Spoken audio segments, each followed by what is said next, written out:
ചാലക്കുടി പോട്ട bank കവർച്ച കേസിൽ പ്രതി പിടിയിലായി. ചാലക്കുടി ആശാരിപ്പാറ സ്വദേശി റിജോ ആന്റണിയാണ് പിടിയിലായത്. പ്രതിയിൽ നിന്ന് 10 ലക്ഷം രൂപ കണ്ടെടുത്തു.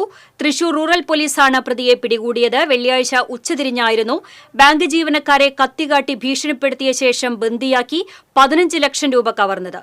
കവർച്ചാ സമയത്ത് ഹിന്ദിയിൽ സംസാരിച്ച പ്രതി ബാങ്ക് ജീവനക്കാരെയും പോലീസിനെയും ഒരുപോലെ കുഴപ്പിച്ചിരുന്നു. കൂടാതെ ഹിന്ദി സംസാരിക്കുന്നതിനിടയിൽ മലയാളവും ഇയാൾ സംസാരിച്ചിരുന്നതായി ബാങ്ക് ജീവനക്കാർ പോലീസിന് മൊഴി നൽകിയിരുന്നു.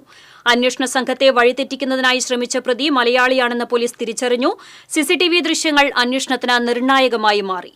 കടബാധ്യത തീർക്കാനാണ് കവർച്ച നടത്തിയതെന്ന് പ്രതി പോലീസിൽ മൊഴി നൽകി. കൂടുതൽ വിവരങ്ങളുമായി ജയൻ ചേരുന്നു. പകൽ നഗരത്തെ ഞെട്ടിച്ചാണ് ബാങ്കിൽ കവർച്ച നടത്തിയത്. അതും സിനിമാ സ്റ്റൈലിൽ ആയിരുന്നു കവർച്ച. ഒടുവിൽ ഹിന്ദി സംസാരിക്കുന്നതായി ജീവനക്കാർ മൊഴി നൽകിയിരുന്നു. ഇതിന്റെ അടിസ്ഥാനത്തിൽ ഇതര സംസ്ഥാനക്കാരനാണോ എന്നും പോലീസ് സംശയിച്ചിരുന്നു. ഒടുവിൽ ചാലക്കുടി സ്വദേശി തന്നെയാണ് അറസ്റ്റിലായിട്ടുള്ളത്. എന്തൊക്കെയാണ് കൂടുതൽ വിവരങ്ങൾ? രമ്യ, അക്ഷരാർത്ഥത്തിൽ കേരള പോലീസിനെ കഴിഞ്ഞ 50 മണിക്കൂറോളം മുൻനിലയിൽ നിർത്തിയ ബാങ്ക് കവർച്ചയ്ക്കാണ് ഇപ്പോൾ അന്ത്യമായിരിക്കുന്നത്. ചാലക്കുടി കോട്ട സ്വദേശി തന്നെയാണ് പ്രതിയെന്ന് ഇന്ന് രാവിലെ തന്നെ പോലീസിന് വ്യക്തമായിരുന്നു. കഴിഞ്ഞ CCTV ക്യാമറയുടെ പരിശോധനയിൽ പ്രതി സഞ്ചരിച്ച പേരാമ്പ്ര ഭാഗം കേന്ദ്രീകരിച്ച് നടന്ന അന്വേഷണത്തിലാണ് ഈ ആശാരിപ്പാറയിലെ റിജോയിലേക്ക് അന്വേഷണം നീങ്ങിയത്. ഇയാൾ ഉപയോഗിച്ചിരുന്ന സ്കൂട്ടർ നമ്പർ പ്ലേറ്റ് അവ്യക്തമായിരുന്നെങ്കിലും ഇത്തരത്തിലൊരു സ്കൂട്ടറുള്ള വ്യക്തിയെ കുറിച്ച് പോലീസ് സംഘം അന്വേഷിച്ചു. ഇത് 3 കിലോമീറ്റർ അകലെയുള്ള റിജോയ്ക്കാണ് ഇത്തരം സ്കൂട്ടറുള്ളതെന്ന് വ്യക്തമായി. ഇതോടെ അന്വേഷണം മുഴുവൻ ഇയാളെ കേന്ദ്രീകരിച്ചായിരുന്നു. ഇന്ന് ഉച്ചയോടെ ജില്ലാ SP ഇവിടെ ചാലക്കുടിയിൽ എത്തുകയും DSP ഓഫീസിൽ വെച്ച് അന്വേഷണ ഉദ്യോഗസ്ഥരുമായി ഈ കാര്യം വിശദമായി ചർച്ച ചെയ്തു.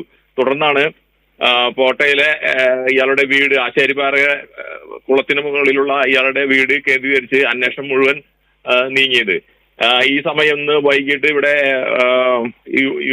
ക്രിസ്ത്യൻ വിഭാഗത്തിലെ വീട്ടിലുള്ള കുടുംബയോഗം നടക്കുകയായിരുന്നു. അതിൽ റിജോ പങ്കെടുത്തിട്ടുണ്ട്, മക്കളും ഉണ്ടായിരുന്നു. ഇതിനുശേഷം മക്കളെ തൊട്ടടുത്ത് ട്യൂഷൻ എടുക്കുന്ന വീട്ടിലേക്ക് റിജോ തന്നെയാണ് കൊണ്ടുപോയത്.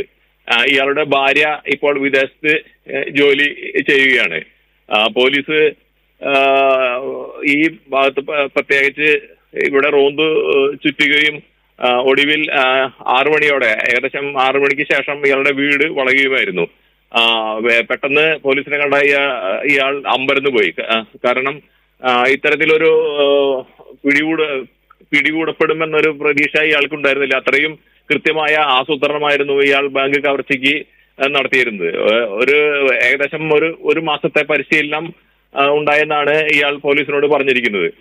ബാങ്കിൽ കഴിഞ്ഞ 2 ആഴ്ച മുമ്പ് ഇയാൾ എത്തുകയും എക്സ്പയറി ഡേറ്റ് കഴിഞ്ഞ ഒരു ATM കാർഡ് ഇയാൾ ജീവനക്കാരെ കാണിച്ച് ഇത് ശരിയാകുന്നില്ല എന്ന് പറഞ്ഞ് പരിശോധിപ്പിച്ച് മടങ്ങുകയും ചെയ്തിരുന്നു.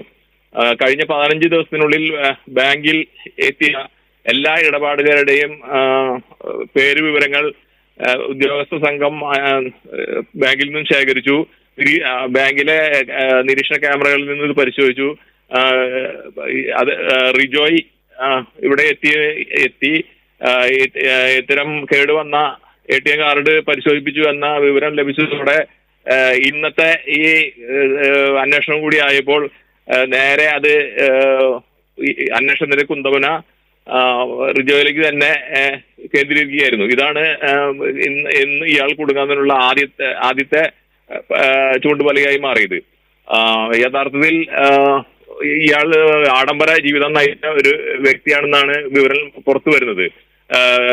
കോട്ടയിലല്ല ഇയാളുടെ യഥാർത്ഥ വീട്, മേലൂരായിരുന്നു.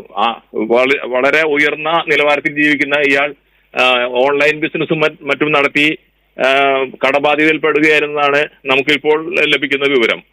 കടം വീട്ടുന്നതിനും മറ്റും വലിയൊരു ലക്ഷങ്ങൾ ഇയാൾ ചെലവായിട്ടുണ്ട്. പിന്നീട് കോട്ടയിലേക്ക് 2 വർഷം മുമ്പ് മാറുമ്പോൾ പുതിയ വീട് വാങ്ങിച്ചപ്പോൾ അതിലും വലിയ കടബാധ്യതയുണ്ടായിരുന്നു. ഇത് വീട്ടുവാനാണ് ഇത്തരമൊരു കൃത്യത്തിന് മുതിർന്നതെന്ന് ഇയാൾ പോലീസിനോട് സമ്മതിച്ചിട്ടുണ്ട്. ഇയാൾ പറയുന്ന 10 ലക്ഷം രൂപ വീട്ടിലുണ്ടെന്നാണ് ഇയാൾ പോലീസിനോട് പറഞ്ഞിരിക്കുന്നത്. പക്ഷെ അത് അടുത്ത ദിവസമായിരിക്കും പോലീസ് പരിശോധിക്കുക.